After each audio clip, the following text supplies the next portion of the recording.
Hi hello welcome to Suman TV. నేను మీ రోషన్. తనకుంది కేవలం తల్లి తండ్రి మాత్రమే. అక్కలు తమ్ముళ్ళు చెల్లెళ్ళు ఎవ్వరూ లేని ఒక రాజకీయ నాయకుని ఈరోజు నేను చూపించబోతున్నాను అనమాట. పొలిటీషియన్ అని చెప్పకూడదు, హీఈస్ ద లీడర్. నీలం మధు గారు. ఏంటన్నా ఇది ఎలా జరిగింది అసలు? ఒకే రోజు రోజులో కరోనాలో అమ్మ చనిపోయింది, నెక్స్ట్ ఎంబడే నాన్న హార్ట్ అటాక్ వచ్చాను. ఇద్దరు ఒకటే రోజు చనిపోవడం వల్ల చాలా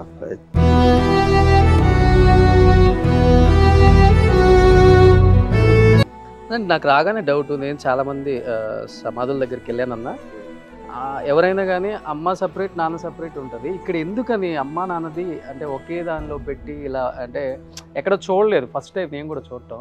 నా దృష్టిలో వాళ్ళిద్దరు శివపార్వతులు అనుకుంటాను. అరే మీరు ఎందుకు ఏడుస్తారు? మీకు ఇంతమంది ఉన్నారన్నా.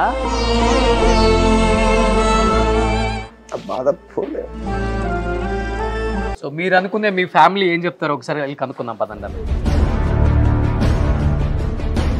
ఫైనల్ గా మీ పేరు రాగానే అనౌన్స్ అవ్వగానే మీ ఫీలింగ్ ఏంటి ఫస్ట్? అసలు నాకు ఈ సీట్ రావడానికి కూడా ముఖ్య కారణం రేవంత్ అన్న గారు. బట్ మధు గారు, మీ మీద పోటీ చేసే వాళ్ళు హేమీలు, మాటకారి, అలాంటి వాళ్ళని తట్టుకోవడం కొంచెం కష్టం అనిపించట్లేదా? వాస్తవంగా చెప్పండి. నువ్వే చెప్తున్నావు మాటకారి అని చెప్తున్నాడు. కానీ నీళ్ళ మధ్య చేతలాలు ఉంటారు, ప్రజల మధ్యలో ఉంటాడు. స్కూల్కి వెళ్ళి అమ్మ మమ్మల్ని పోషించింది. అలాంటి కుటుంబం నుంచి వచ్చారు. చూస్తే పెద్ద వయసు కూడా కాదు. ఈ రోజు చూస్తే కొన్ని వేల కోట్లకు పరగలెత్తారు నీలం మధు. ఎంతో కొద్దిగా ఉంది. మెదక్లో ఎవరిని గెలిపించాలనుకుంటున్నారు? సో ఒకసారి వెళ్ళి మాట్లాడదాం. నిత్యం ప్రజల కోసం ఆయన మంచి చేస్తున్నారని చెప్తున్నారు కాబట్టి నిజంగా ఏం చేస్తున్నారు ఏంటన్నా? ఒక ఆయన అన్న నేనే సాక్ష్యము. ఒక ఆయన వాళ్ళ తల్లిదండ్రులు చనిపోయారు. నాకు కాలేజ్ ఫీజు కావాలంటే ఎంత అవుతుంది అంటే 80,000 అవుతుందంటే స్పాట్లో 80,000 ఇచ్చేసి. బయట ఒక రూమర్, మరి నిజం మాకైతే తెలియదు, బెదిరిస్తారు అనే మాట వాస్తవం. అరే దయచేసి చెప్తున్నాం. అంటే మీ ప్రతిపక్ష నాయకులు అండ్ బీజేపీ పదే పదే మాట్లాడుతుంది. సో పార్లమెంట్ ఎలక్షన్స్ తర్వాత ముఖ్యమంత్రి మారటం ఖాయం, సో రేవంత్ రెడ్డిని దించడం ఖాయం. మీ అహంకారం మాటలు బంద్ చేసుకోండి అంటున్నాం. రేవంత్ అన్న చెప్పాడుగా, చెంచల్గూడ జైల్లో డబుల్ బెడ్రూమ్ కట్టించి కొడుకుకు అల్లునికి ఆయనకు. ఫోన్ ట్యాపింగ్ జరిగిందన్న? ఎందుకు జరగలేదు? జరిగింది. Hi hello welcome to Suman TV. నేను మీ రోషన్. సో 10 మందిని తొక్కుకుంటూ రాజకీయాల్లోకి వచ్చే వాళ్ళని చూసాం. కానీ కేవలం జనం కోసం, జనం ప్రేమ పొందటానికి రాజకీయాల్లోకి వచ్చే వాళ్ళని చాలా తక్కువ మందిని అరుదుగా చూస్తుంటాం. ఎందుకంటే తనకుంది కేవలం తల్లి తండ్రి మాత్రమే. అక్కలు తమ్ముళ్ళు చెల్లెళ్ళు ఎవ్వరూ లేని ఒక రాజకీయ నాయకుని ఈరోజు నేను చూపించబోతున్నాను అనమాట. ఆ తల్లి తండ్రి కూడా ఒక్కరోజు వ్యవధి కాలంలోనే ఇద్దరు కూడా మరణించడం జరిగింది. సో ఇప్పటికే మీకు అర్థమై ఉంటుంది, యావత్ తెలంగాణ కూడా ఈ మాట అనగానే గుర్తొచ్చే the one and only politician అని చెప్పకూడదు, హీఈస్ ద లీడర్ నీలం మధు గారు. సో ఇప్పుడు నీలం మధు గారిని కలవటం జరిగింది మనం. ఎందుకంటే ఈరోజు బాగుందనన్నా. సో ఫస్ట్ ఆఫ్ ఆల్ ఈరోజు అమ్మ వర్ధంతి, రేపు మా నాన్న వర్ధంతి. సో నిజంగా ఎవరైనా కానీ చాలా బాధించాల్సిన విషయం. అలాంటిది నిలదొక్కుని ప్రజల కోసం ఏదో చేయాలి, ప్రజల మధ్యలోనే ఎప్పుడు ఉండాలి, ప్రజల కోసం నేను పుట్టాను అనుకొని అది మర్చిపోయి కూడా ఈరోజు మెదక్ ఎంపీగా బరిలో దిగుతున్నారు. అండ్ మెదక్ ఎంపీగా బరిలో దిగటమే కాదు, అక్కడ ప్రజల మన్నలను పొందిన the one and only leader అని చెప్పుకోవచ్చు అన్న. ఫస్ట్ ఆఫ్ ఆల్ ఇది ఎవ్వరికి కూడా రాని ఒక విషాద గాథన్న. ఎలా జీర్ణించుకోగలుగుతున్నారు? అంటే నిత్యం ప్రజలు ఉండటం వల్ల అది మర్చిపోతున్నారా, లేకపోతే అప్పుడప్పుడు మీరు కూర్చొని ఏడుస్తూ ఉంటారు? ఎందుకంటే అమ్మ చనిపోయిన ఒక్కరోజు కాలంలోనే నాన్న కూడా చనిపోయారు. ఇద్దరిని ఇక్కడే పెట్టుకున్నారు ఆయన. అమ్మ నాన్న ఎప్పుడు నాతోనే ఉంటారు అన్న ఒక ఫీలింగ్తో. సో నీలం నిర్మల్ అండ్ నీలం రాధా గారు, ఏంటన్నా ఇది ఎలా జరిగింది అసలు ఒకే రోజు? కరోనాలో అమ్మ చనిపోయింది, నెక్స్ట్ రోజు సెకండ్ రోజే నెక్స్ట్ ఎంబడే నాన్న హార్ట్ అటాక్ వచ్చాను. ఓకే. ఒకనే కొడుకుని, అక్క చెల్లి అన్న తమ్ముడు ఇవ్వలేదు. వాళ్ళే నా జీవితం అనుకుంటుంటారు.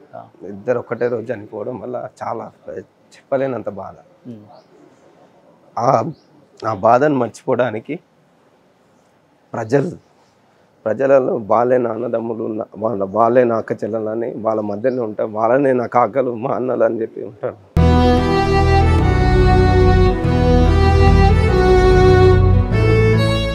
ఎక్కువ అమ్మతో అటాచ్మెంట్ ఉంటుందా నాన్నతో ఉంటుందా? అమ్మతోటి. అంటే ఇంట్లోనే పెట్టుకోవడానికి గల కారణం ఏంటి? వాళ్ళ బాడీస్ని ఇక్కడే ఖననం చేసుకొని ఇక్కడే సమాధులు పెట్టుకొని అంటే ఇంకా నిత్యం ఇంకా ఎక్కువ ఏడిపు వస్తుంది కదా వాళ్ళని చూసినప్పుడు.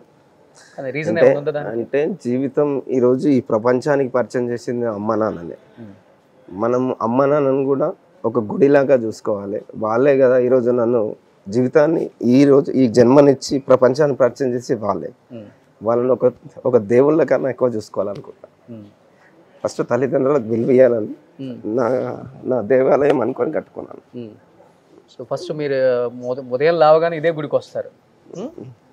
ఉదయం మొక్కిపోతాడు. మొక్కిపోతారు. అంటే ఏం చెప్తారు అమ్మ? అంటే రాజకీయాల్లో అమ్మ ఉన్నప్పుడే ఎంటర్ అవుతున్నారు, ప్రజల కోసం ఏదో సేవ చేయాలన్న ఒక తపన ఎప్పుడు కనిపిస్తూ ఉంటుంది మాకు కూడా. అమ్మ ఏం చెప్తుంటారు, నాన్న ఏం చెప్తుంటారు బతుకున్న రోజులు? అసలుకి అమ్మ మానవత్వంగా ఉండాలి బిడ్డ, మానవత్వంగా ఉండాలి, ప్రతి ఒక్కరికి సేవ చేయాలి. ఎందుకంటే మేము నిరుపేద కుటుంబం నుంచి వచ్చినాం.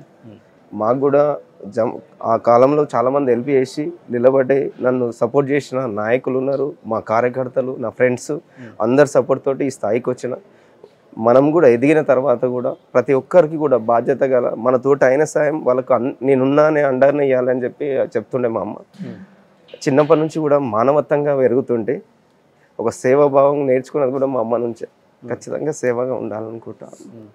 నాకు రాగానే డౌట్, నేను చాలా మంది సమాధుల దగ్గరికి వెళ్ళానన్నా, ఎవరైనా కానీ అమ్మ సపరేట్ నాన్న సపరేట్ ఉంటుంది. ఇక్కడ ఎందుకని అమ్మ నాన్నది అంటే ఒకే దానిలో పెట్టి ఇలా అంటే ఎక్కడ చూడలేదు. ఫస్ట్ టైం నేను కూడా చూడటం.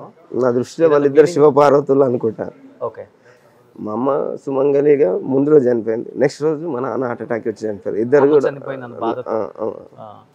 అందుకే వాళ్ళ ఇద్దరు కూడా ఒక శివపార్వతులు లేక నా దృష్టిలో శివపార్వతులు అనుకొని అట్లా పెట్టుకో. ఎన్ని రోజులైనా బయట పట్టడానికి అసలుకి?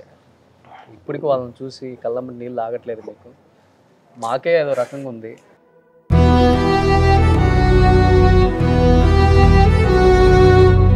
అరే మీరు ఎందుకు ఏడుస్తారు? మీకు ఇంతమంది ఉన్నారన్నా? బాధ పోలే. మీరంతా నీలం మదన్న వైపు ఉన్నారా లేదా? మరి మీ అన్న ఏడుస్తుంటే ఒక్కళ్ళు కూడా ఏంటి అసలుకి మేము ఉన్నామని చెప్పట్లేదు? చాలా పేద కుటుంబం నుంచి వచ్చాం కదా. చిన్నప్పటి నుంచి మా అమ్మ కూలి పని చేసి కష్టపడి నన్ను పెంచుండే. ఓకే. ఆ ఎమోషన్ అది పోతారే. నిజంగా నేను కూడా మీ స్టోరీ వినగానే నాకు చాలా బాధ వేసింది. ఏదంటే ఎవరికి కూడా, ఏ కొడుక్కి ఏ పిల్లలకు కూడా రాని ఒక బాధ. అండ్ దట్టు ఇంట్లో ఎవరన్నా నుండి మనల్ని ఓదారుస్తారు అంటే ఎవరు లేదు, మీరు ఒక్కళ్ళే కొడుకు. వీళ్ళందరూ ఇప్పుడు మీ తమ్ముళ్ళు, మా అన్నలు, మా కాకలు, మా అక్క చెల్లెళ్ళు అందరూ వాళ్ళే నా కుటుంబ సభ్యులు అనుకుంటారు. వాళ్ళు ఎప్పుడు కూడా భుజం దాటి మేము ఉన్నాం తమ్ముడు అని నడిపిస్తుంటాను. అన్న నేను రాజకీయంగా ఇద్దరం ఒకటిసారి ఎంటర్ అయినాం. మా అమ్మ అన్న నెంబర్ తిరిగి సర్పంచ్ గెలిపించుండే. అన్న సర్పంచ్ అప్పుడు నేను వార్డ్ నెంబర్ ఉంటుండే. ఇద్దరం సొంత అన్నదమ్ములాగా ఉంటుండే. అన్న ఎస్సీ వర్గం, ఆయన సొంత ఫ్యామిలీ నెంబర్ లాగా ఉంటాం. ఆయన మైనారిటీ. మా అమ్మ ఎప్పుడు వచ్చినా కూడా అందరిని కలుపుకొని మంచి మాట్లాడేసి పోతుంటుంది. 2007 నుంచి మేము ఇద్దరం ఒక దగ్గర అందరూ ఇలాంటి ఫ్రెండ్స్ అందరూ కూడా ఎప్పుడు తోడు ఉంటుంటారు. కాంగ్రెస్ నీకు తోడుంది, రేవంత్ అనే తోడున్నాడు కదా. ఖచ్చితంగా. అంటే అది ఎమోషన్ ఏంటంటే ఇక జీవితంలో అంత పెద్ద సంఘటన జరగదు కానీ ఒకటే కొద్దిగా బాండింగ్ ఎక్కువ ఉంటాడు. మెదక్ ప్రజానికం అందరూ కూడా ఈ వీడియో చూస్తే కేవలం ప్రజల కోసం అంటే రూపాయి సంపాదించాలన్న ఆలోచన దాని రాజకీయాలకు రావట్లేదు. ఆయన సంపాదించుకుందే కష్టపడి చాలా ఉంది కాబట్టి ప్రజలకు ఏదో చేయాలన్న ఒక తపదైతే మీ కళ్ళల్లో కనిపిస్తుందన్న. డెఫినెట్ గా అంటే నా జీవితంలో కూడా ఒకటే అనుకుంటున్నాను, గొప్ప గొప్ప నాయకులు అందరూ విగ్రహాలు పెడుతున్నారు. ఈ విగ్రహాలు పెట్టిరంటే ఈ రోజు కూడా వాళ్ళు ప్రజలలో బతికి ఉన్నారు కదా. బాబాసాహెబ్ అంబేద్కర్ అయినా, రాజశేఖర్ రెడ్డి అయినా, PJR అయినా, ఇందిరాగాంధీ గారైనా, వీళ్ళందరూ కూడా ఈ రోజు కూడా ప్రజలలో బతికురంటే ఎందుకు? ప్రజలకు ఏదో చేయాలని. కానీ జీవితంలో నేను పుట్టిన కానీ చనిపోయినాక కూడా బతికి ఉండేలాగా పని చేయాలనేదే నా జీవిత లక్ష్యం. సో ఒకసారి జనం ఏమనుకుంటున్నారో మీ గురించి మాట్లాడుకుందాం అన్న. ఒకసారి అమ్మ నాన్న ఆశీర్వాదం తీసుకోండి. సో మళ్ళీ అఖండ మెజారిటీతో గెలుస్తాను. పార్లమెంట్ మెంబర్ ఆఫ్ పార్లమెంట్ గా మళ్ళీ అమ్మా నాన్న ముందు వచ్చి బ్లెస్సింగ్స్ తీసుకోవాలి. తీసుకుంటా ఎందుకంటే వాళ్ళ తోటి ఇందాక వచ్చినా నాకు అన్న తమ్ముళ్ళు లేరు అనుకునే బాధ లేదు. ఎందుకంటే ప్రజలందరూ కూడా నా అన్నదమ్ముళ్ళు అనుకొని మా అమ్మ ఇంత పెద్ద ఫ్యామిలీ ఇచ్చిపోయారు. వాళ్ళే నా కుటుంబం అనుకొని పనిచేస్తారు. సో మీరు అనుకునే మీ ఫ్యామిలీ ఏం చెప్తారు ఒకసారి వెళ్ళి కనుక్కుందాం పదండి. సో నీలం మధు ముదిరాజ్ గారు, సో ప్రజెంట్ నాకు తెలిసి కాంగ్రెస్ లో రేవంత్ రెడ్డి గారి తర్వాత అత్యంత హాట్ టాపిక్ పేరు ఏదైనా ఉందంటే అది నీలం మధు. అది కొంచెం గర్వంగా అనిపిస్తుందా లేకపోతే కొంచెం భయంగా ఉందా? ఎందుకురా లేనిపోయిన దానికి హైప్ చేస్తున్నారు?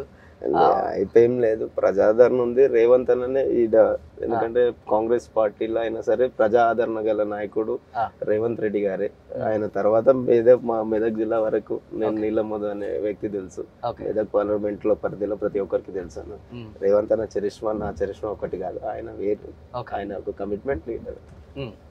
సో ఎలా అనిపిస్తుంది అంటే ఇప్పుడు మెదక్ పార్లమెంట్ బరిలోకి కాంగ్రెస్ పార్టీ నుంచి మీ పేరు అనౌన్స్ చేసేయడానికి కూడా చాలా అంటే చాలా హాట్ టాపిక్ అయిపోయింది మీడియాలో అంతా కూడా.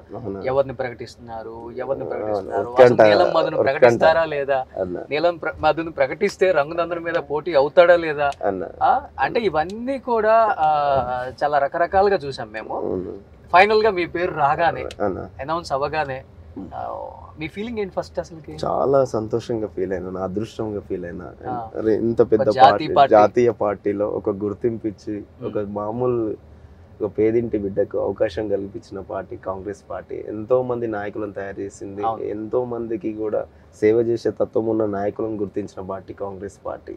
కాబట్టి నాకు సోనియా గాంధీ గారికి, రాహుల్ గాంధీ గారికి, ప్రియాంక గాంధీ ఖర్గే గారికి, కేసీ వేణుగోపాల్ గారికి, దీపాదాస్ మున్షి గారికి, రాష్ట్ర ముఖ్యమంత్రి వర్యులు, ఎందుకంటే నాకు ఈ సీట్ రావడానికి కూడా ముఖ్య కారణం రేవంత్ రెడ్డి గారు. రేవంత్ అన్న కూడా నేను జీవితాంతం రుణపడి ఉంటా. అన్న కూడా నాకు ఈ అవకాశం కల్పించినందుకు కూడా కృతజ్ఞతలు తెలియజేస్తున్నాను. బట్ మధు గారు, మీ మీద పోటీ చేసే వాళ్ళు హేమీలు, మాటకారి, అలాంటి వాళ్ళని తట్టుకోవడం కొంచెం కష్టం అనిపించట్లేదా? వాస్తవంగా చెప్పండి. నువ్వే చెప్తున్నావు మాటకారి అని చెప్తున్నావు. అడ్వకేట్ కాబట్టి మాటకారిగా ఉంటాడు, మాటలలో ఉంటాడు. కానీ నీళ్ళ మధ్య చేతలలో ఉంటాడు, ప్రజల మధ్యలో ఉంటాడు.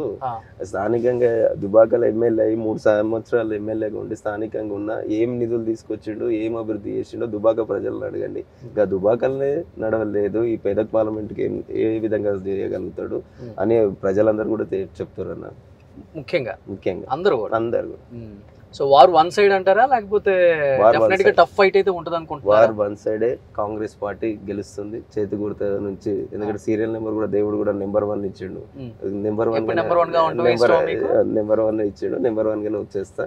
కాంగ్రెస్ పార్టీని దీవిస్తారు, చేతి గుర్తుకు ఓటేసి మెదక్ పార్లమెంట్ అభ్యర్థిగా నీలం మధును గెలిపిస్తారని అన్ని వర్గాల ప్రజలు.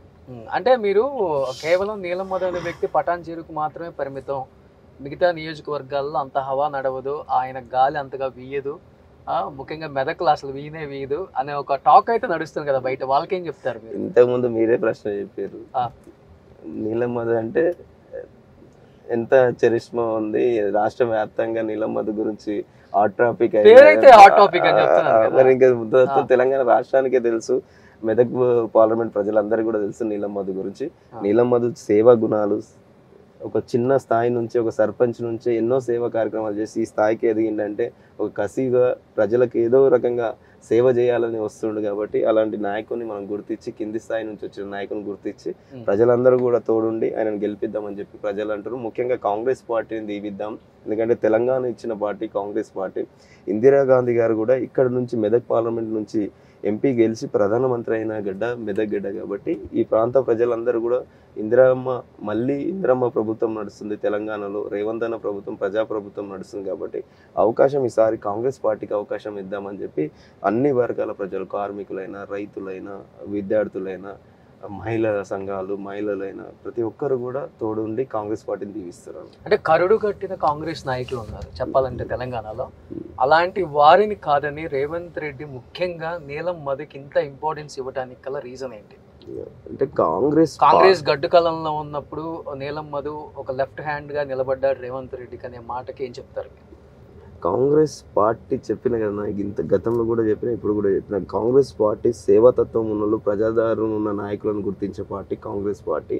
రేవంత్ అన్న కూడా నీళ్ళ మీద ఒక బీసీ బిడ్డ, బీసీలలో కూడా ఒక మంచి ఇమేజ్ ఉన్న బిడ్డ కాబట్టి బీసీలకు కూడా అవకాశం కలిపి కేవలం అదొక్కటే మీకు ప్లస్ అంటారా? ఆ బీసీ బిడ్డ అనేది ఒకటే మీకు ప్లస్ అవుతుందంటారా? లేకపోతే కాంగ్రెస్ పార్టీ అంటే సమానతం ఇస్తుంది కాబట్టి బీసీ బిడ్డలకైనా ఇక్కడ అన్ని వర్గాలకు కూడా తోడు ఉండే పార్టీ కాంగ్రెస్ పార్టీ కాబట్టి ఖచ్చితంగా బీసీ బిడ్డకు అవకాశం కల్పిద్దామని చెప్పేసి రేవంత్ అన్న అవకాశం ఇచ్చిండు. అంటే ఇంత హార్డ్ కోర్ కాంగ్రెస్ అని చెప్పుకుంటారు, కేవలం ఒక్కసారి సీట్ రాకపోతే బయటకు వెళ్ళిపోయి బీఎస్పీ నుంచి పోటీ చేయటం, దాన్ని ఏ విధంగా చూడొచ్చు మరి? అంటే ఆ రోజు ఉన్న సిచ్యువేషన్ వేరన్న. ఆ రోజు నేను ఒక బీఆర్ఎస్ పార్టీ ఆవేశం అంటారు, అది ఆవేశం కాదన్న, ఆత్మగౌరవం అంటున్నా. ఆత్మగౌరవము బీఆర్ఎస్ పార్టీ ఒక సీట్ ఇవ్వలే ఆ రోజు, ఒక సీటు ఇవ్వలే పెద్ద కమ్యూనిటీకి, ఒక సీటు ఇవ్వకపోతే కేసీఆర్ను గలమెత్తితే రాష్ట్ర వ్యాప్తంగా తెలంగాణ వ్యాప్తంగా జెండాలు పట్టిరన్న. ఆ జెండాలు పట్టినప్పుడు వాళ్ళ గురించి నా మీద నమ్మకంతో మావాడు నిలబడ్డాడు, పోటీలో ఉండాలి, ఒక స్ట్రాంగ్ మెసేజ్ ఇచ్చిన. నేను బ్యాలెట్లో ఉంటా ఉంటా ఉంటా అని చెప్పి బ్యాలెట్లు ఉన్నా ఆ రోజు. అంతేగాని వేరే ఉద్దేశం అట్లా చేయాలని కాదన్న. కాంగ్రెస్ పార్టీ ఆ రోజు కూడా రేవంత్ అన్న నాకు టికెట్ అనౌన్స్మెంట్ అయినాక మధుకు నష్టం జరిగింది. ఆ రోజు అనౌన్స్మెంట్ అయినాక రాత్రికి తీసేసినాం కాబట్టి నష్టం జరిగింది. ఆ నష్టాన్ని కూడా మళ్ళా రేవంత్ అన్న కూడా మీరు మొన్న సిద్దిపేట సభలో కూడా చెప్పిండు. ఏమని చెప్పిండు? ఆ రోజు మధుకు అన్యాయం జరిగింది, ఆ అన్యాయాన్ని కూడా మన సోనియా గాంధీ గారికి చెప్పి ఈరోజు మెదక్ నుంచి ఎంపీ అభ్యర్థిగా డిక్లేర్ చేయించడం అని చెప్పి చెప్తున్నాను. ఖచ్చితంగా కాంగ్రెస్ పార్టీ బాగా కష్టపడ్డారనుకుంటా మీకు సీట్ రావడానికైనా. ముఖ్యమంత్రి స్థాయిలో ఉండి అంత ఇంపార్టెన్స్ నాకు తెలిసి కమిట్మెంట్ ఇవ్వలేదు. కమిట్మెంట్ ఉన్న నాయకుడు మన అంటే గుర్తిస్తుండు కదా, మన వల్ల నష్టం జరిగినప్పుడు ఆ నష్టాన్ని భర్తీ చేయాలనుకున్న నాయకుడు, కమిట్మెంట్ ఉన్న నాయకుడు రేవంత్ అన్న. ఓకే, సో రేవంత్ రెడ్డి గారితో బాగా అంటే కొన్నాళ్ళు వాళ్ళతో తిరిగితే వాళ్ళు వీళ్ళు అవుతారు, వీళ్ళు అవుతారు అన్నారు కదా. ఇప్పుడు మీరు వాళ్ళు అయ్యారు, వాళ్ళు మీరయ్యారు. నచ్చింది మాటలు కూడా బాగా లేలే, ఆయన కమిట్మెంట్ నచ్చింది అన్న. ప్రజల పట్ల చిత్తశుద్ధి నచ్చింది. ఓకే, అన్ని వర్గాల ప్రజలను కూడా ఆయన చూసారు కదా, 100 రోజులలోనే 5 గ్యారెంటీలు నెరవేర్చిన వ్యక్తి.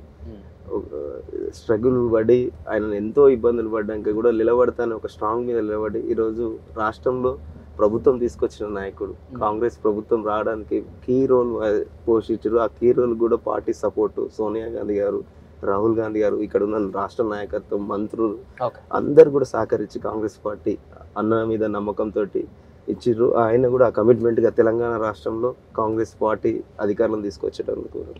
అంటే రేవంత్ రెడ్డి గారికి ఒక తమ్ముడుగా, ఒక మిత్రుడిగా, చేదుడు వాదుడుగా గత 5 సంవత్సరాల్లో నిలబడ్డారు కాబట్టి ఎప్పుడు ఆయనకు పెయిన్ అనిపించలేదా? ఆయన అనుభవించిన ఆ చిత్రవద ఏదైతే ఉంటుందో, జైలు జీవితం కావచ్చు, లేకపోతే ఫ్యామిలీ లైఫ్కి చాలా దూరంగా. నేను కాంగ్రెస్ పార్టీలకు గతంలో ఈ మధ్యనే చేరాను కాబట్టి 5 ఏళ్ళ నుంచి లేదు. అంటే 5 ఏళ్ళ నుంచి లేరు మీరు. ఆయనకు జరిగిన అన్యాయం అయితే మామూలు కాదు. అన్నకే కాదు, తెలంగాణ రాష్ట్ర ప్రజలకు చాలా మందికి కూడా వాళ్ళ అహంకారం ఉంటుండే. బీఆర్ఎస్ పార్టీ అంటేనే అహంకారంగా ఉంటుండే. వాళ్ళ ఎమ్మెల్యేలకు అందుబాటులో ఉండకుండా, మంత్రులకు అందుబాటులో ఉండే, ఎవరికి కూడా అందుబాటులో ఉండకుండా ఈ రోజు చెప్తుండు కేసీఆర్ ఇప్పుడు బయటకు ఫామ్ హౌస్లకి బయటకు వచ్చి బస్సు యాత్రలు చేస్తుండు.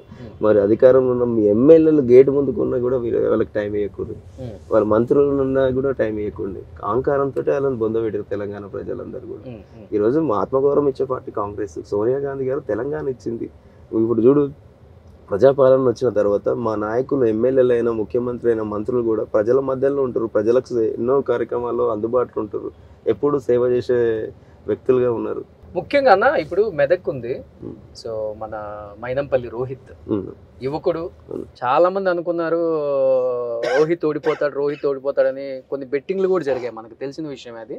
అంటే రోహిత్ ఎలా ఉంటది? మీ చాలా డైనమిక్ లీడర్, సపోర్ట్ బాగుంటది. డైనమిక్ లీడర్ అయిన కమిట్మెంట్ ఉండు, యూత్ కూడా ఐకాన్ లాగా ఉంటాడు.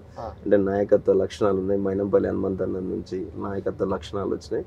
ప్రజలకు కూడా అందరికీ అందుబాటులో ఉండి బెస్ట్, ఎందుకంటే ప్రజలకు ఆయన ఎప్పుడు అందుబాటులో ఉండి ఈ ప్రాంతం నుంచి వచ్చిన రాష్ట్రం నుంచి వచ్చే నిధులు కూడా ఆ ప్రాంతాన్ని అభివృద్ధి చేసే దాంట్లో కూడా ఆయన ఎప్పుడు తోడు ఉంటుడు, ప్రజల మధ్యలోనే ఉంటుండు. కాబట్టి ఖచ్చితంగా ఆయన చెప్పాడు, ఏమన్నా భరోసా ఇచ్చాడా అన్న? మెదక్ నియోజకవర్గం వరకు నాకు వదిలేదు, మెజార్టీ ఇస్తా అని చెప్పాడు. భరోసా ఇచ్చిండు భారీ మెజార్టీ మెదక్ నుంచి ఇస్తామన్నా అని చెప్పాడు.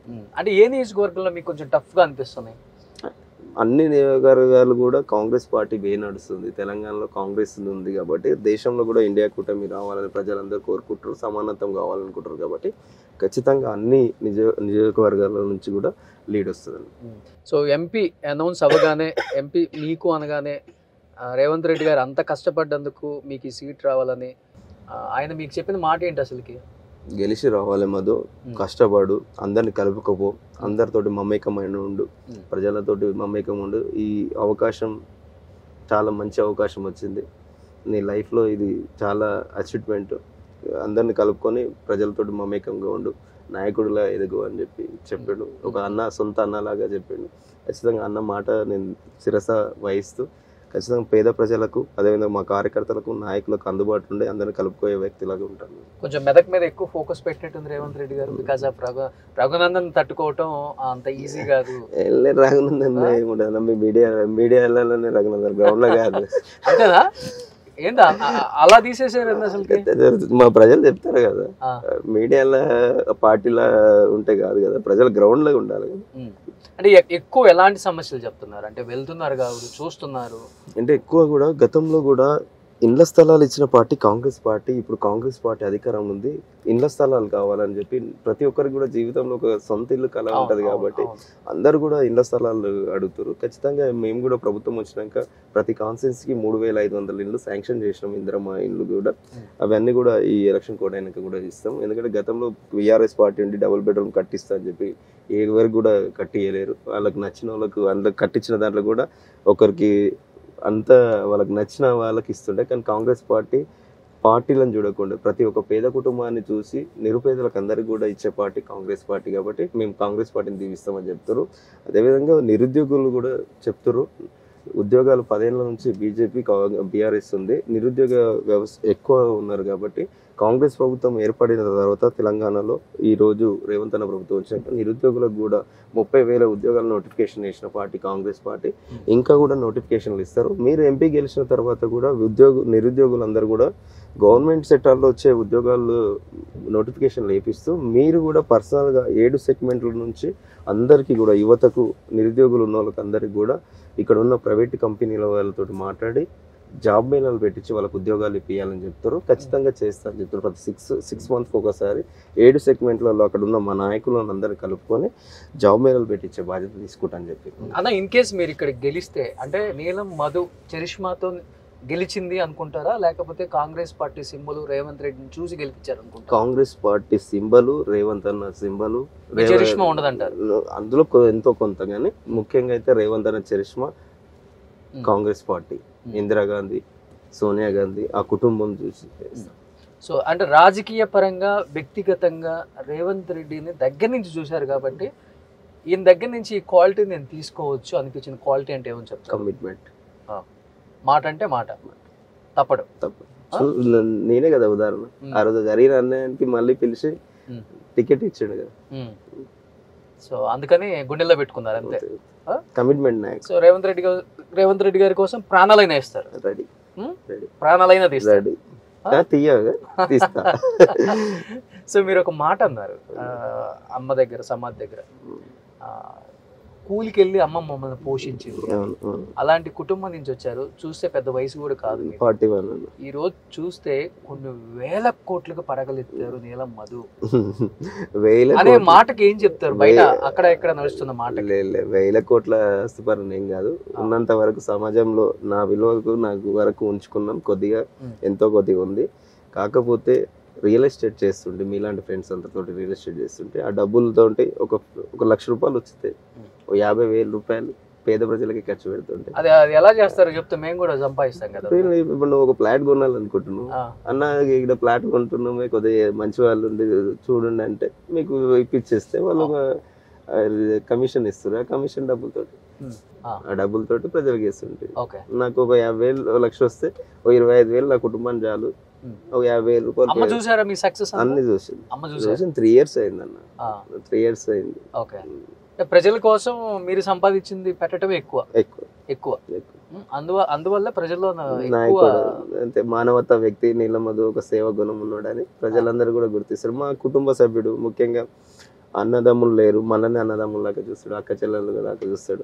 ఎవరు కలిసిన కాక అంటాడు, అన్న అంటాడు, తమ్ముడు అంటాడు, అందరిని కలుపుకోయే వ్యక్తిలాగా ఉంటాడు అని మా కుటుంబ సభ్యుడు అని చెప్పి అందరు కూడా ఫ్యామిలీ మెంబర్స్ ఇస్తారు. ఓకే, సో ఒకసారి పార్టీ ఆఫీస్కి వచ్చావు, కొన్ని వేల మంది వెయిట్ చేస్తున్నారు కాబట్టి ఒకసారి ఈయన గురించి ఏం మాట్లాడుకుంటున్నారు, అసలు ఎవరి వైపు ఓటర్ బొగ్గు చూపుతున్నారు, మెదక్లో ఎవరిని గెలిపించాలనుకుంటున్నారు, సో ఒకసారి వెళ్ళి మాట్లాడదాం. సో ప్రజలు ఏమనుకుంటున్నారు ఒకసారి మాట్లాడదాం. సో ఆయన చెప్పడం ఏంటంటే అమ్మా నాన్న లేరు కాబట్టి నాకు ప్రజలే నా దేవుళ్ళు, నా అక్క తమ్ముళ్ళు, అన్నలు తమ్ముళ్ళు అని చెప్తున్నారు కాబట్టి నిత్యం ప్రజల కోసం ఆయన మంచి చేస్తున్నారని చెప్తున్నారు కాబట్టి నిజంగా ఏం చేస్తున్నారు ఏంటన్నా? నా ఈ భారతదేశంలో ప్రజాస్వామ్యమే దేవాలయం అని భావించే మా నీలమ్మదన్న ఎప్పుడు కూడా వాళ్ళ తల్లిదండ్రులు దూరమైనా కానీ కాన్స్టిట్యున్సీ, అదేవిధంగా మెదక్ పార్లమెంట్ ఒక ఆయన అన్న నేనే సాక్ష్యము, ఒక ఆయన వాళ్ళ తల్లిదండ్రులు చనిపోయారు. నా సిచ్యువేషన్ కూడా సేమ్ అన్న. అంటే అన్న నాకు కాలేజ్ ఫీజు కావాలంటే ఎంత అవుతుంది అంటే 80,000 అవుతుంది. అంటే స్పాట్లో 80,000 ఇచ్చేసి అంటే వాళ్ళకు ఏ ఆపద ఉన్నా, హాస్పిటల్ ఉన్నా, లేకపోతే సాగు ఉన్నా, లేదంటే ఏ పెళ్లి ఉన్నా, ఏది ఉన్నా 24 hours అందుబాటులో ఉండే వ్యక్తి. మాటలు చెప్తే వ్యక్తి కాదు, మాటలు అసలే చెప్పాడు, చేతల్లో చూపిస్తాడు. 5 నిమిషాలు నువ్వు కలిసావా, నేను 2 నిమిషాల్లో నీ సమస్య ఏముందో చెప్పి తీర్చే నాయకుడు, గొప్ప నాయకుడు. ఇలాంటి నాయకుడు ఈ ఏదైతే మెదక్ నియోజకవర్గం దొరకడం చాలా అదృష్టం. ఎందుకంటే గొప్ప గొప్ప మాటలు చెప్పే నాయకులు, టీవీలో కూడా మాట్లాడే నాయకులు, టీవీలో కూడా స్పోజులు ఇచ్చే నాయకులు, ఏదో చెప్పే నాయకులు ఎవ్వరు నమ్మరు. ఎందుకంటే ఆల్రెడీ ఫిక్స్ అయిపోయారు. నీలమ్మదన్న మాకు ఎంపీ నిలబడడం మా అదృష్టం అని భావిస్తారు. చాలామంది మేము పోతున్నాం తండల్లో కానీ గ్రామీణలో కానీ వాళ్ళల్లో పోతే అన్న నీలమ్మదన్న ఒక ముద్రాజ్ బిడ్డ కానీ ఎస్సీ ఎస్టీ బీసీ మైనార్టీలకు, అదేవిధంగా అగ్రవర్ణాలు ఉన్నటువంటి పేదలకు కూడా మా నాయకుడు మాకు ఎల్లప్పుడూ కూడా అందుబాటులో ఉంటాడు. ఏ ఆపదన్నా కావాలి ఆదుకుంటాడు. 24 hours పటంచెర్లోనే ఉంటాడు, ఈయనే ఉంటాడు. వాళ్ళు ఎక్కడ ఉంటారు, వాళ్ళ ఫోన్ నెంబర్ ఉండదు, అడ్రస్ ఉండదు, స్విచ్ ఆఫ్, ఎక్కడ ఉంటారో తెలియదు. వాళ్ళు చెప్పే మాటలకు ఎవరు నమ్మరు. కాంగ్రెస్ ప్రభుత్వం అధికారం ఉంది. నీలమ్మదన్ను భుజ స్తంభాల మీద వేసుకొని ఖచ్చితంగా గెలిపడానికి. ఎందుకు నీలమ్మద్ గారికి ఎందుకు ఓటేయాలంటే ఏం చెప్తారమ్మా? ఎందుకు ఓటేయాలంటండి, ఇదిగోండి ఎంత హార్డ్ వర్క్ చేస్తున్నారు ఏంటి అనేది ప్రతి ఒక్కరికి తెలుసండి. ఆయన ఎంత అంటే డౌన్ టు ఎర్త్ నుంచి వచ్చాడు, ఆయన కింది నుంచి పైకి వస్తున్నాడు కాబట్టి ఆయనకు అన్నీ తెలుసు. చిన్న వర్గాల కాడ నుంచి పెద్దోళ్ళ వరకు కూడా ఎన్ని ప్రాబ్లమ్స్ ఉంటాయి, ఉంటాయి అని అన్నీ ఫేస్ చేసుకుంటా ఇంతవరకు వచ్చిండు కాబట్టి ఆయనకి అన్నీ తెలుసు.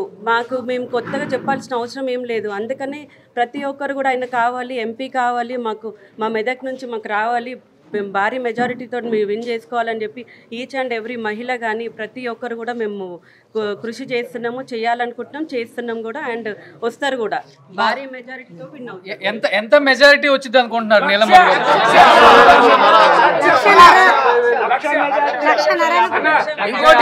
మాటలే కాదు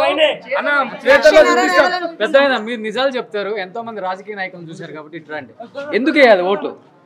ఎందుకు వేయాలంటే నీలమ్మద్ గారు చిన్న స్థాయి నుంచి అంటే వార్డు నెంబర్ అయ్యిండు, వార్డు నెంబర్ తర్వాత సర్పంచ్ అయ్యిండు. ఆయన వార్డు నెంబర్ అయిన నుంచే పబ్లిక్ సేవ చేస్తున్నాడు. వాళ్ళు మన వేరే విలేజ్ వాళ్ళు వచ్చి మేము గుడి కట్టుకుంటున్నామంటే డబ్బులు ఇచ్చేసిండు, ఏదన్నా మాకు ఆపద ఉన్నదంటే ఆదుకున్నాడు. అటువంటి వ్యక్తిని ఇప్పుడు గెలిపించుకోవాలని చెప్పి అందరూ అంటే ఒక సర్పంచ్గా చేసిండు కనుక ఆయనకు అన్నీ తెలిసి ఉంటాయి కనుక అందరినీ ఆదుకుంటాడని చెప్పి నేను ప్రచారంలో కూడా తిరుగుతున్నా. ప్రతి విలేజ్లో కొంతమందిని అడిగి చూసినాం. వాళ్ళు ఏమంటారంటే నీలమ్మద్ తప్పనిసరి మంచి మెజార్టీతో గెలిపిస్తామని. ఆయన మీద బయట ఒక రూమర్, మరి నిజమో మాకైతే తెలియదు, బెదిరిస్తారు అనే మాట వాస్తవా? ఎవరు బెదిరిస్తారు? ఆయన జీవితంలోనే లేదు. ఎప్పుడే కానీ ఆయన చూసినామంటే నువ్వు మాట్లాడినావంటే మళ్ళీ ఒకసారి వచ్చి మాట్లాడదామంటావు కానీ బెదిరించే సమస్య లేదు. అన్న ఎవరు బెదిరిస్తారు చెప్పాలి అన్న ఎవరు బెదిరిస్తారు అంటే ఎవరైతే పేద ప్రజలను పీడిస్తారో, ఎవరైతే పేదల కోసం వాళ్ళ కడుపు కొడతారో వాళ్ళని బెదిరిస్తారు తప్ప పేద ప్రజలకు ఎవరు బెదిరేయాలో. అన్న అంటే చిరునవ్వు, అన్న అంటేనే చిరునవ్వు. అన్న మాటలు కాదు, ఇగో ఇంకోటి ఫంక్షనాలు ఇస్తాం అది ఇచ్చే ఎవరు లేరు ఈడ. అన్న ఎప్పుడు కూడా అందుబాటులో ఉంటాడు 24 hours. మాటలు చెప్పే వ్యక్తి కాదు, చేతలు చేసే వ్యక్తి. ఖచ్చితంగా గెలుస్తాడు. రాసి పెట్టుకో. ఎవరైతే టీవీలలో కూడా ఫేక్ న్యూస్ వస్తున్నారో వాళ్ళకి రాసి చెప్తున్నాం మీ టీవీ ద్వారా, సుమన్ టీవీ ద్వారా. అరే దయచేసి చెప్తున్నాం, అన్న గురించి మీకు తెలియక ఏదేదో మాట్లాడుతున్నారు. తెలిసి అన్న దగ్గర ఒక్క నిమిషం నిలబడి చూడండి, ఆయన జీవితం ఏందో ఆయన ఏందో తెలుస్తుంది. ఊరికేదో రూమర్స్ మాట్లాడడం, టీవీలో కూడా మాట్లాడడం ఎవడు కూడా సహించడు. ఇట్లనే ఎవడైనా ఓవర్ యాక్షన్ మాట్లాడితే అట్లా మేము కార్యకర్తలు చూసుకుంటాం, అన్న అవసరం లేదు. సో ఇది ప్రజల్లో ఉన్న మాట నీలమ్మద్ గారి గురించి. అంటే మీ ప్రతిపక్ష నాయకులు అండ్ బీజేపీ పదే మాట్లాడుతుంది. సో పార్లమెంట్ ఎలక్షన్స్ తర్వాత ముఖ్యమంత్రి మారటం ఖాయం, సో కాంగ్రెస్ పార్టీ అతల పాతాళానికి పోవటం ఖాయం, సో రేవంత్ రెడ్డిని దించడం ఖాయం అనే మాటలు ఎక్కువగా వినిపిస్తుంది. వాళ్ళు మాటలు చెప్పేటోళ్ళు ఉండాలి కదన్న. ప్రభుత్వం ఇచ్చింది, ప్రజలందరూ కూడా ఇండిపెండెంట్గా అన్ని మెజారిటీ ఇచ్చిన పార్టీ కాంగ్రెస్ పార్టీ. ఎట్లా దించుతారన్న? ప్రజాస్వామ్యంలో ఉండదా? మీ అహంకారం మాటలు బంద్ చేసుకోండి అంటున్నాం. ఇప్పుడు ప్రజలందరూ కూడా రేవంత్ అన్న ఎంబడి ఉన్నారు, కాంగ్రెస్ పార్టీ ఎంబడి ఉన్నారు. నీ అహంకారం మాటలు, నీ దుకాణమే బంద్ అవుతుంది పార్లమెంట్ ఎలక్షన్లు అయినాక. నీ అన్ని కాళేశ్వరం ప్రాజెక్టు నువ్వు చేసిన అన్నీ కూడా తీస్తాం. మీ అందరు కూడా ఆడ రేవంత్ అన్న చెప్పాడుగా, చెంచల్గూడ జైల్లో డబుల్ బెడ్రూమ్ కట్టిస్తాం, కొడుకుకు అల్లునికి ఆయనకు కట్టించి అందులో ఉంచుతాం. అంటే ఎంతమంది బీఆర్ఎస్ ఎమ్మెల్యేలు టచ్ లోకి వచ్చారు మీకు? అది మా కాంగ్రెస్ లో జాయిన్ అవుతామని అది హైకమాండ్ క్యూ కట్టారా? అది హైకమాండ్, నా పరిధిలో కాదు, హైకమాండ్ చేస్తుంది. అంటే జిల్లా స్థాయిలో జిల్లా స్థాయిలో కూడా మా ప్రజలే మాకు స్ట్రాంగ్ ఉన్నారు, మా కార్యకర్తలు స్ట్రాంగ్ ఉన్నారు. మాకు వాళ్ళతో ఏం పోని, ఖచ్చితంగా ప్రజలందరూ చూస్తుంటారు. అది ఎంత హైకమాండ్ చూస్తుంటారు, కాంగ్రెస్ పార్టీ అధిష్టానం చూస్తుంటారు. అంటే రేవంత్ రెడ్డి ఈ మాటకి కౌంటర్ ఏం చెప్పారు? అంటే మీకు ముఖ్యంగా అంటే ఆయన ఇచ్చే కౌంటర్స్ మేము వెంటనే ఉన్నాం కాబట్టి, సో ప్రభుత్వం దించడం ఖాయం, రేవంత్ రెడ్డి సీఎంగా తీసేయడం ఖాయం, అది కళ అంటున్నారు. వాళ్ళకి గట్టి చేయడం ఖాయం. మేము డబుల్ బెడ్రూమ్ కట్టిస్తాము, సంచల్ కూడా డబుల్ బెడ్రూమ్ కట్టిస్తాం. ఎలక్షన్లు అయిపోయినాక వాళ్ళ కాళేశ్వరం ప్రాజెక్టులైనా, వాళ్ళ అక్రమాలైనా, ఫోన్ ట్యాపింగ్ కేసులైనా, నిక్కర్ దందాలైనా ఇవన్నీ కూడా తీసుకోవాలి. ఫోన్ ట్యాపింగ్ జరిగిందన్న? ఎందుకు జరగలేదు? జరిగింది. చాలా మంది సొంత మందిని అంతా ఇచ్చిపెట్టు, వాళ్ళ కుటుంబం, వాళ్ళ అల్లుడు ఏం మాట్లాడుతుండే, వాళ్ళ బిడ్డ ఏం మాట్లాడుతుండే నెట్టుడు, వాళ్ళ ఏం తండ్రి సొంత కుటుంబం మీద కూడా ఫోన్ ట్యాపింగ్ పెట్టిన పార్టీ వాళ్ళు.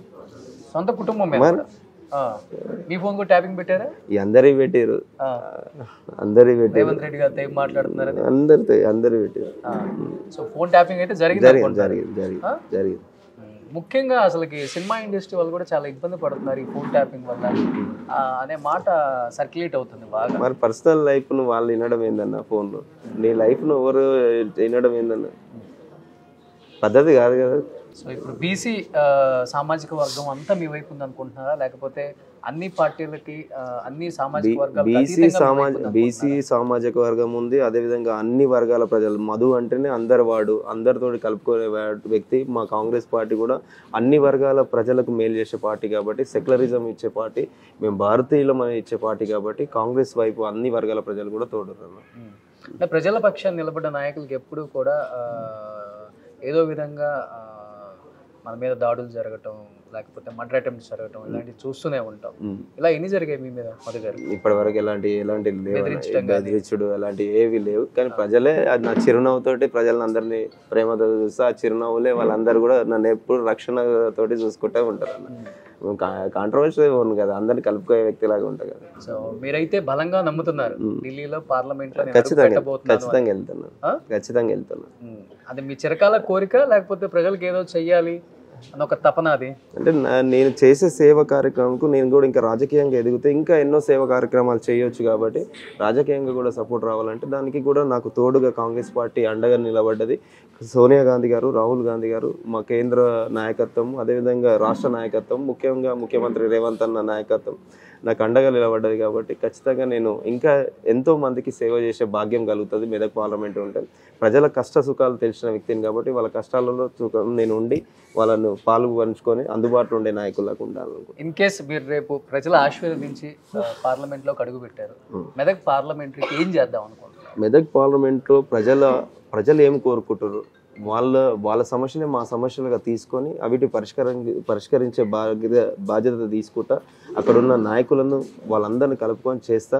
మెదక్ పార్లమెంట్లో మెయిన్ యువతకు ఉద్యోగాలు వచ్చే బాధ్యత తీసుకుంటా.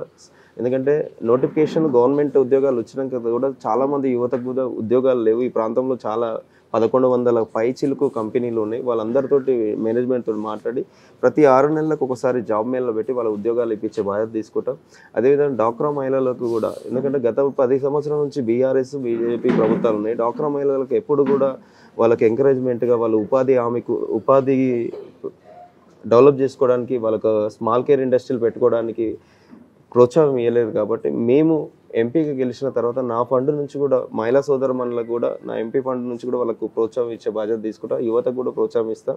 అదేవిధంగా 7 సెగ్మెంట్లలో కూడా ఉన్న సీనియర్ సిటిజన్స్ కూడా ప్లే గ్రౌండ్లలో వాకింగ్ ట్రాక్స్ ఏర్పాటు చేయమని చెప్తారు. వాకింగ్ ట్రాక్స్ కూడా ఏర్పాటు చేసే బాధ్యత తీసుకుంటా. ఇండోర్ స్టేడియంస్ చేయమంటారు. యువత క్రీడాకారులు ఉన్న వాళ్ళకి కూడా వాళ్ళకు, ఎందుకంటే ఈ మెదక్ పార్లమెంట్లో కూడా చాలా మంది క్రీడాకారులు ఉన్నారు, వాళ్ళకు కూడా ప్రోత్సాహం ఇవ్వమని చెప్తారు. క్రీడాకారులకు కూడా ప్రోత్సాహంగా ఉంటా. రైతాంగానికి కూడా ఎప్పుడు తోడుగా ఉంటా. రైతాంగానికి కూడా, ఎందుకంటే చాలా ఈ 10 ఏళ్లలో భూ సమస్యలు చాలా తీసుకొచ్చారు. ధరణి వల్ల ప్రాబ్లమ్స్ వచ్చి చాలా ప్రాబ్లమ్స్ ఉన్నాయి. ఆ భూ సమస్యలు కూడా పరిష్కరించే బాధ్యత తీసుకుంటా. ఎందుకంటే ఇక్కడ మా ప్రభుత్వం ఉంది, ప్రజా ప్రభుత్వం ఉంది కాబట్టి వాళ్ళని అక్కడనే సెగ్మెంట్లలో కూర్చొని రివ్యూస్ తీసుకొని భూ సమస్యలు కూడా నెరవేర్చేటట్టు తీసుకుంటా. పోడు భూములు, అదేవిధంగా అసెంట్ భూములు ఇచ్చింది కూడా కాంగ్రెస్ పార్టీ కాబట్టి ఆ పోడు భూముల సమస్యలు, అసైన్మెంట్ భూముల సమస్యలు కూడా తీర్చే బాధ్యత తీసుకుంటాం. సో నా సమయం లేదు మిత్రమా, నా టైమ్స్ ఈజ్ యువర్స్. ఏం చెప్పాలనుకుంటున్నారు లాస్ట్ అండ్ ఫైనల్గా మెదక్ పార్లమెంట్ ప్రజలకు అందరికీ నమస్కారం. ఈరోజు మీ మధ్యలోకి వెళ్తున్నా, మీ పేదింటి నుంచి వెళ్తున్నా, పేదల బిడ్డగా వెళ్తున్నా, మీరు అందరూ కూడా నన్ను ఆశీర్వదించి కాంగ్రెస్ పార్టీ, ఎందుకంటే గతంలో కూడా కాంగ్రెస్ పార్టీ ఎన్నో కార్యక్రమాలు ప్రజలకు మేలు చేసిన పార్టీ కాంగ్రెస్ పార్టీ. ఎందుకంటే ఈ తెలంగాణ ఇచ్చిన తల్లి కూడా సోనియా గాంధీ గారు. వాళ్ళు ఎన్నో సేవలు చేశారు. 2 సార్లు ప్రధానమంత్రి అయ్యే అవకాశం వచ్చినా వేరే మన్మోహన్ సింగ్ గారికి ప్రధానమంత్రి చేసిన త్యాగాల పార్టీ కాంగ్రెస్ పార్టీ. కాబట్టి ఆ కాంగ్రెస్ పార్టీ అభ్యర్థిగా వస్తున్న అందరూ సమానత్వం ఇచ్చే పార్టీ, అన్ని వర్గాల ప్రజలను కలుపుకోయే పార్టీ. కాబట్టి మీరందరూ కూడా కాంగ్రెస్ పార్టీ అభ్యర్థిని సీరియల్ నెంబర్ 1 మీద ఓటు వేసి నన్ను మెదక్ పార్లమెంట్ నుంచి పంపేయండి. గెలిచిన తర్వాత కూడా మీకు అందుబాటులో ఉండి నాయకుల్లాగా ఉంటాం. మీ అందరినీ మమేకంగా ఉండి కార్యకర్తలను, నాయకులను, ప్రజలందరినీ కలుపుకోబోయే వ్యక్తిలాగా ఉండి మీకు సేవ చేసే భాగ్యం కల్పించాలని మనస్ఫూర్తిగా కోరుకుంటున్నాను. చేతి గుర్తుకే మా vote. So thank you so much నీలం మధు గారు. Wish you good luck sir. Thank you. Suman టీవీలో మీ పర్సనల్ అండ్ బిజినెస్ ప్రమోషన్స్ కోసం కింది నెంబర్కి కాంటాక్ట్ చేయండి.